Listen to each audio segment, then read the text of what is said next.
नमस्कार विद्यार्थियों। कक्षा 10 विषय सामाजिक विज्ञान पाठ 3, जिसमें विद्यार्थियों हमने पिछले वीडियो में हमने यहाँ पे मोहनजोदड़ो, हड़प्पा, लोथल और धोलावीरा उसके विषय में कुछ जानकारी प्राप्त की थी। अब हम उसमें आगे यहाँ पे मौर्यकालीन कला के विषय में जानकारी प्राप्त करेंगे। तो यहाँ पे हमें मौर्यकालीन कला उसके विषय में जानकारी दी गई है, जो अब हम यहाँ पे जानेंगे। स्तूप, तो यहाँ पे सबसे पहले हम जानेंगे कि हम स्तूप किसे कहते हैं।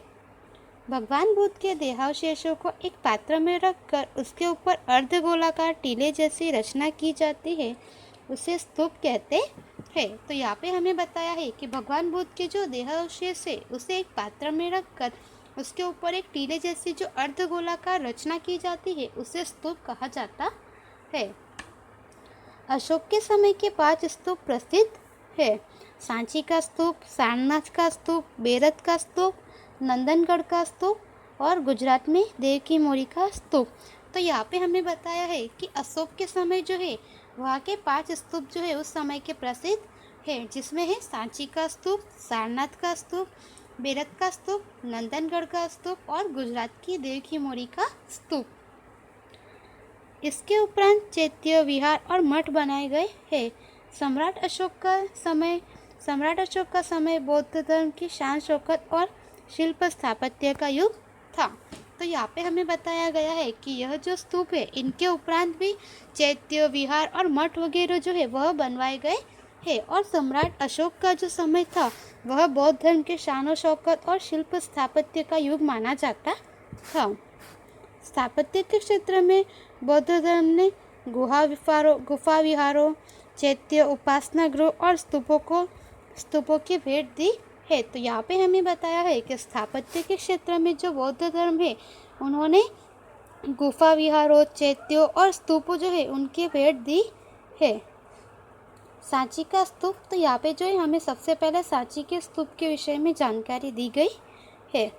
मौर्य युग में निर्मित सांची का स्तूप मध्य प्रदेश में है। सांची का असली स्तूप ईंटों से बना था, वह वर्तमान स्तूप से आधे कद का था।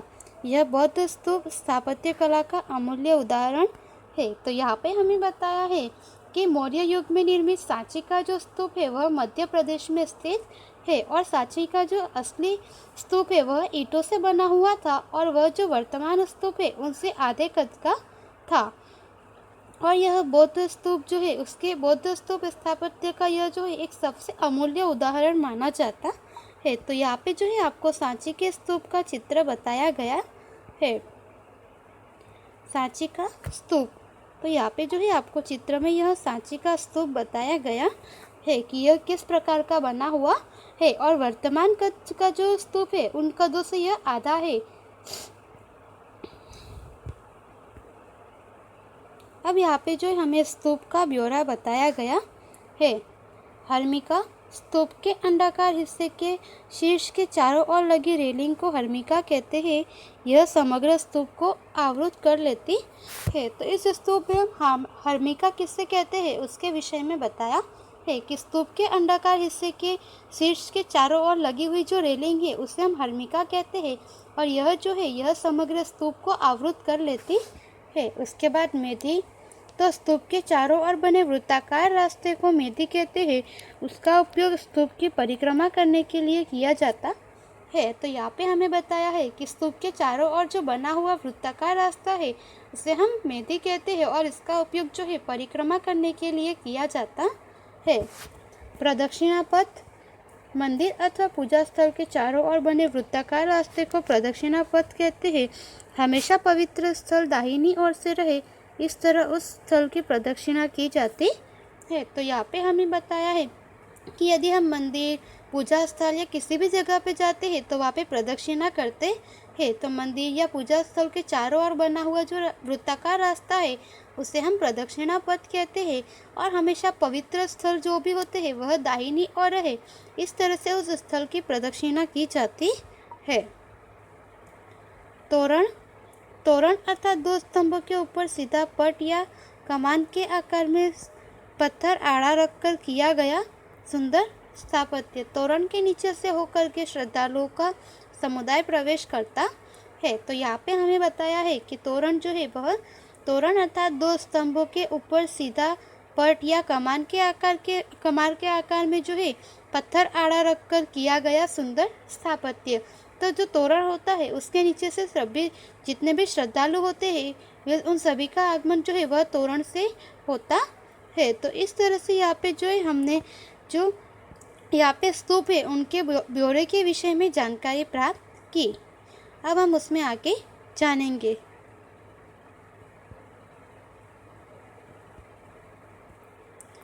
तो अभी तक हमने सांची का जो स्तूप है उसके बारे में जाना। अब हम यहाँ पे स्तंभलेख के बारे में जानेंगे। सम्राट अशोक के स्तंभलेख शिल्पकला के उत्तम नमूने हैं। तो यहाँ पे हमें बताया गया है कि सम्राट अशोक के जो स्तंभलेख है वह शिल्पकला के एक उत्तम नमूने माने जाते हैं। ये स्तंभलेख एक ही पत्थर को तराश कर बनाए जाते हैं और फिर उन्हें घिस कर चमकीला बनाते थे। तो यहाँ पे हमें बताया गया है कि सम्राट अशोक के स्तंभलेख जो है वह शिल्पकला के उत्तम नमूने हैं और ये स्तंभलेख जो है यह एक ही पत्थर को तराश कर बनाया जाता था और फिर उन्हें घिस कर चमकीला बनाते थे। ऐसे स्तंभ अंबाला, मेरठ, इलाहाबाद, बिहार में लोरिया के पास, नंदनगढ़, सांची, काशी, पटना और बुद्ध गया के बोधि वृक्ष के पास बनाए गए थे। यह स्तंभलेख ब्राह्मी लिपि में लिखे गए थे। तो यहाँ पे हमें बताया गया है कि ऐसे जो स्तंभलेख है यह ऐसे स्तंभलेख अंबाला, मेरठ, इलाहाबाद, बिहार के लोरिया के पास, फिर नंदनगढ़, सांची, काशी, पटना वगैरह जो है इन सभी जगह पर बनाए गए थे और यह सभी जो स्तंभलेख है ये सभी जो है ब्राह्मी लिपि में लिखे गए हैं। तो इस तरह से यहाँ पे जो है हमने इतना जाना। सारनाथ का स्तंभ। तो यहाँ पे जो है हमें सारनाथ का स्तंभ जो है वह बताया गया है। सारनाथ का स्तंभ भारत के शिल्पकला का श्रेष्ठ नमूना है। इस स्तंभ के शिखर पर परस्पर जुड़े हुए खड़े 4 सिंहों की आकृति है। तो यहाँ पे हमें बताया गया है कि सारनाथ का जो स्तंभ है यह भारत की शिल्पकला का एक श्रेष्ठ नमूना है। इस स्तंभ के जो शिखर है उस शिखर पर परस्पर जुड़े हुए 4 सिंहों की आकृति बताई गई है। सारनाथ भगवान बुद्ध का उपदेश स्थल होने से सिंहों के नीचे चारों तरफ 4 धर्मचक्र अंकित किए गए हैं। तो यहाँ पे हमें बताया गया है कि सारनाथ भगवान बुद्ध का जो उपदेश स्थल है, सारनाथ भगवान जो है वह बुद्ध का उपदेश स्थल होने से सिंहों के नीचे चारों तरफ जो है धर्मचक्र अंकित किए गए हैं। ये चक्र धर्म की विजय बताता है, इसलिए इसे धर्मचक्र कहते हैं। तो यहाँ पे हमें बताया गया है कि यह जो धर्मचक्र अंकित किए गए हैं यह धर्मचक्र जो है वह धर्म की विजय बताता है, इसीलिए इसे धर्मचक्र कहा जाता है। इसके उपरांत हाथी, घोड़े और बैल की शिल्पाकृति है। स्वतंत्र भारत के राष्ट्रध्वज में इस चक्र को स्थान दिया गया है। तो यहाँ पे हमें बताया गया है कि इसके उपरांत जो हाथी, घोड़े और बैल जो है उनकी शिल्पाकृति की गई है और स्वतंत्र भारत का हमारा जो राष्ट्रध्वज है उस राष्ट्रध्वज में इस चक्र को स्थान दिया गया है और 4 सिंहों की आकृति को भारत के राष्ट्र चिन्ह के रूप में स्वीकार किया गया है। दुनिया की सर्वोत्तम शिल्पाकृतियों में से इसे एक उत्तम नमूना माना जाता है। और यहाँ पे हमें बताया गया है कि 4 सिंहों की आकृति जो है उसे भारत के राष्ट्र चिन्ह के रूप में भी स्वीकार किया गया है और दुनिया के जितने भी शिल्पाकृति है उन सभी शिल्पाकृतियों में यह जो है यह एक उत्तम नमूना माना जाता है। तो इस तरह से यहाँ पे जो है हमने सारनाथ के स्तंभ के विषय में जानकारी दी गई है जो हमने यहाँ पे जाना। तो यहाँ पे विद्यार्थी आपको चित्र में जो है सारनाथ की सिंहाकृति बताई गई है। अब हम उसमें आगे जानेंगे। शिलालेख। तो यहाँ पे हम जानेंगे कि शिलालेख क्या है। सम्राट अशोक के शिलालेखों में धर्माज्ञा वाले शिलालेख महत्वपूर्ण है। तो यहाँ पे हमें बताया है कि सम्राट अशोक के जो शिलालेख थे उन सभी शिलालेखों में धर्माज्ञा वाले शिलालेख जो है वह महत्वपूर्ण है। काष्ठ शिल्प, पाषाण शिल्प आदि स्थापत्य कला के उत्तम नमूने की प्रतीति कराते हैं। लकड़ी और पत्थर की बाड़ बनाकर दरवाजे पर सुंदर तोरण तराशे गए हैं जो धर्म के आचरण पर जोर देते हैं। तो यहाँ पे हमें बताया गया है कि सम्राट अशोक के जो शिलालेख थे वे शिलालेखों में धर्माज्ञा वाले शिलालेख महत्वपूर्ण है, जो काष्ठ शिल्प, पाषाण शिल्प आदि स्थापत्य कला के जो है उत्तम नमूने की प्रतीत कराते हैं। लकड़ी और पत्थर की बाड़ बनाकर दरवाजे पर सुंदर जो है तोरण तराशे गए हैं, जो कि धर्म के आचरण पर जोर देते हैं।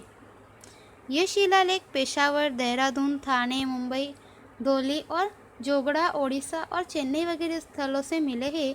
गुजरात के जूनागढ़ में गिरनार पर्वत की तरफ जाते समय रास्ते तलहटी में इस प्रकार के शिलालेख है। तो यहाँ पे हमें बताया गया है कि यह सभी जो शिलालेख है जो कि धर्म के आचरण पर जोर देते हैं, ये सभी शिलालेख पेशावर, देहरादून, थाने, मुंबई और चेन्नई वगैरह जो जगह है वहाँ से मिले है। और गुजरात के जो है वहाँ पे गुजरात के जूनागढ़ में गिरनार पर्वत की तरफ जब हम जाते हैं तो रास्ते में तलहटी जो है वहाँ पे इस प्रकार के शिलालेख मिले हैं।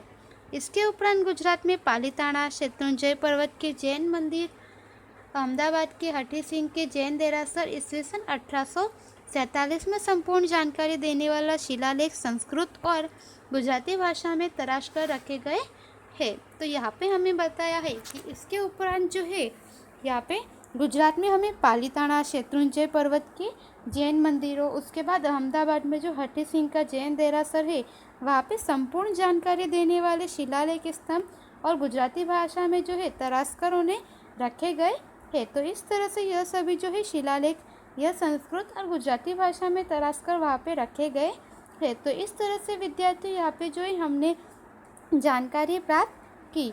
अब हम उसके आगे का अगले वीडियो में जानेंगे। धन्यवाद।